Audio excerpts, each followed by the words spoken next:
அனைவருக்கும் வணக்கம். தனுசு ராசினியர்கள், நீங்கள் உலகில் எந்த மூலையில் இருந்தாலும் 5/1/2025 முதல் உங்களுடைய வாழ்வில் தானாக நடக்க போகும் நல்லது என்ன? நிச்சயம் உங்களுடைய வாழ்வில் இவை நடந்தே தீரும். யாராலும் தடுக்க இயலாது. அந்த வகையில தனுசு ராசினியர்களுக்கு என்ன மாதிரியான நன்மைகள் எல்லாம் ஏற்பட இருக்கு, கிரகநிலைகளின் ரீதியாக அமையிருக்கும் சாதகங்கள் என்ன, பாதகங்கள் என்ன, மேலும் என்ன மாதிரியான முன்னேற்றங்கள் எல்லாம் உங்களுடைய வாழ்வில் ஏற்பட இருக்கு, குறிப்பா இத்தருணங்கள்ல கிரகங்களுடைய சஞ்சார நிலைகள் என்ன என்று பார்க்கும்போது, ரிஷபத்தில் குரு பகவான் வக்ரகதியிலும், கடகத்தில் செவ்வாய் நீச்சம் மற்றும் வக்ரம் பெற்றும், கன்னி ராசியில் கேதுவும், தனுசு ராசியில் சூரியனும் புதனும், மகரத்தில் சஞ்சரித்த சுக்கிர பகவான் 5/1/2025 முதல் கும்பராசிக்கு பயிற்சியாகி இங்கு ஏற்கனவே சஞ்சரித்து கொண்டிருக்கும் சனி பகவானோடு இணைய இருக்கிறார்.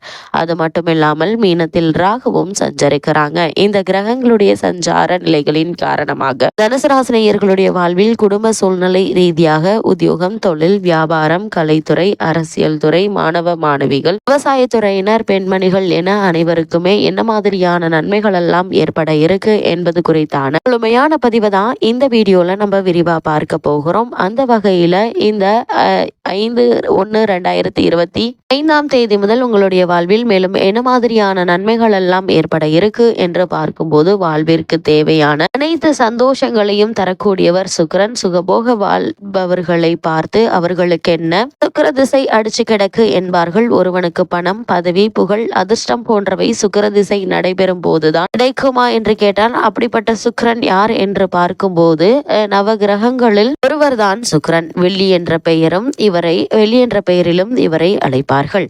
நாம் வசிக்கும் பூமியில் அருகில் அமைந்து பூமியை பார்க்கும் நவ கிரகங்களில் ஒருவர்தான் இந்த சுக்கிரன் ஆவாரு. நன்மைகளையும் அதிர்ஷ்டத்தையும் அள்ளி கொடுப்பதால் நவ கிரகங்களில் யோகக்காரகன் என சுக்கிரனை அழைப்பார்கள். சுக்கிரன் அசுரர்களின் குலகுருவாக போற்றப்படுபவர்.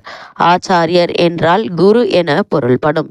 அசுரர்களின் குலகுரு என்பதால் சுக்கிரனை சுக்கிராச்சாரியார் என்ற பெயரில் அழைப்பார்கள். வாழ்விற்கு தேவையான அத்தனை சந்தோஷங்களையும் தரக்கூடியவர் சுக்கிரன். ஜாதகத்தில் வாழ்க்கை துணையை பற்றி கூறும் கிரகம் என்பதால் கலத்திரக்காரகன் என்றும் சுக்கிரனை அழைப்பார்கள். நரை, திரை, பிணி, மூப்பு, சாக்காடு இல்லாமல் எப்போதும் இளமையாய் இருக்கும் வல்லமையினை தரும் அமிர்தத்தை பெற வேண்டி தேவர்கள் பிரம்மதேவரிடம் ஆலோசனை கேட்டனர். ஆதிசேஷன் எனும் நாகத்தை மெத்தையாக்கி அனந்த சயன மூர்த்தியாக ஆதிநாராயணன் பள்ளி கொண்டிருக்கும் திருப்பார்கடலை கடைந்தால் அமிர்தம் கிடைக்கும் என தேவர்களிடம் ஆலோசனை கூறுகிறார் பிரம்மதேவர். சவாலும் கடினமுமான அமிர்தம் கடையும் செயலுக்கு அசுரர்களை உதவிக்கு அழைக்கின்றனர் தேவர்கள். திருப்பார்கடலை ஆழியாக்கி கூர்ம நாராயணமூர்த்தி மேல் மந்தார மலையை மத்தாக அமர்த்தி வாசுகி எனும் பாம்பினை கயிறாக கொண்டு சந்திரனை சில்லாக பயன்படுத்தி அசுரர்களில் வாசுகி பாம்பின் தலைப்பகுதியை பிடித்து கொள்ள தேவர்கள் வாசுகி பாம்பின் வால் பகுதியை பிடித்து அமிர்தம் கடைய துவங்கினர். சவாலும் ஆபத்தும் நிறைந்த வாசுகி பாம்பின் தலைப்பகுதியில் நின்று அசுரர்கள் கடைந்திருந்தாலும் மோகினியாக அவதாரம் எடுத்த நாராயண பரம்பொருளின் திருவருவால் தேவர்கள் மட்டுமே அமிர்தத்தை பருகினர். இதனால் கோபமடைந்த அசுரர்கள் தங்களின் குல குருவான சுக்கிராச்சாரியாரிடம் சென்று தேவர்கள் தங்களுக்கு அமிர்தம் தராமல் ஏமாற்றியதை முறையிட்டனர். தனது மக்களாகிய அசுரர்களை ஏமாற்றிய தேவர்கள் அனைத்து செல்வ வளங்களையும் இழந்து பூலோகம் சென்று துன்பப்படட்டும் என சுக்கிராச்சாரியார் தேவர்களுக்கு சாபம் அளித்தார். சுக்கிராச்சாரியாரின் சாபத்தால் அல்லலுற்ற தேவர்கள் தங்களை காப்பாற்றும்படி வேதங்களை தொகுத்த வேத வியாச முனிவரிடம் சரணடைந்தனர். உத்தரவாகினி என அழைக்கப்படும் வடகாவிரியில் சென்று நீராடி கற்பகாம்பிகை சமேத அக்னீஸ்வரரை வழிபட்டால் சாபத்திலிருந்து விமோச்சனம் கிடைக்கும் என தேவர்களுக்கு ஆலோசனை வழங்கினார் வியாச முனிவர். வியாச முனிவரின் ஆலோசனைப்படி தேவர்களும் கஞ்சனூர் என தற்போது அழைக்கப்படும் அக்னீஸ்வரர் ஆலயத்தில் வந்து சிவபெருமானை வழிபட்டு சாப விமோச்சனம் பெற்றனர். சுக்கிரன் அளித்த சாபத்தில் இருந்து தேவர்களுக்கு நிவாரணம் வழங்கிய தலம் என்பதால் சுக்கிரனால் ஏற்படும் தோஷ நிவர்த்திக்குரிய தலமாக கஞ்சனூர் அக்னீஸ்வரர் ஆலயம் ஆனது போற்றப்படுகிறது. சுக்கிரதோஷ பரிகார தலமாக இருந்தாலும் கஞ்சனூர் அக்னீஸ்வரர் ஆலயத்தில் சுக்கிரனுக்கு என தனி சன்னதி எதுவும் கிடையாது. இங்கு சிவனே சுக்கிரனின் வடிவாக காட்சியளித்து தன்னை வணங்குவோர்களுக்கு அருள் புரிவது இந்த ஆலயத்தினுடைய தனி சிறப்பு ஆகும். சுக்கராச்சாரியாரின் சிறப்புகளையும் கருணையையும் மற்றும் சுக்கராச்சாரியாரின் தலமான கஞ்சனூர் அக்னீஸ்வரர் ஆலய தல வரலாறு இதுவாகவே அமைகிறது. இவ்வளவு மேன்மைகளை கொண்ட சுக்கராச்சாரியார், அதாவது சுக்கிர பகவான் கும்பராசிக்கு பயிற்சியாகி அங்கு ஏற்கனவே சஞ்சரித்துக் கொண்டிருக்கும் சனி பகவானோடு இணைந்து செயல்படக்கூடிய காலகட்டங்கள்ல தனுசு ராசினியர்களுக்கு மேலும் என்ன மாதிரியான நன்மைகள் எல்லாம் உங்களுடைய வாழ்வில் ஏற்பட இருக்கு என்று பார்க்கும்போது, உங்களுடைய ராசிக்கு லாபாதிபதி சுக்கிரன் உங்களுடைய ராசிக்கு 3ஆம் இடத்தில் இருக்கிறாருங்க. அது மட்டும் இல்லாம அவர் சனியோடு இணைந்திருக்கிறாரு. இதனால பல கிரகங்கள் சற்று அனுகூலமாக இல்லாததால் நீங்கள் நிதானமாகவே காரியங்களை ஆற்ற வேண்டும் என்பதை கிரகநிலைகள் உங்களுக்கு அறிவுறுத்துது. என்னதான் சுக்கிரன் உபஜயஸ்தானத்தில் இருப்பதால் விருந்து கேளிக்கை போன்ற விஷயங்களால் மகிழ்ச்சி ஏற்படுங்க. இருந்தாலும் கூட உங்களுக்கு இத்தருணங்கள்ல நாவடக்கம் மிக மிக அவசியம் என்பதை கிரகநிலைகள் மீண்டும் மீண்டும் அறிவுறுத்துது.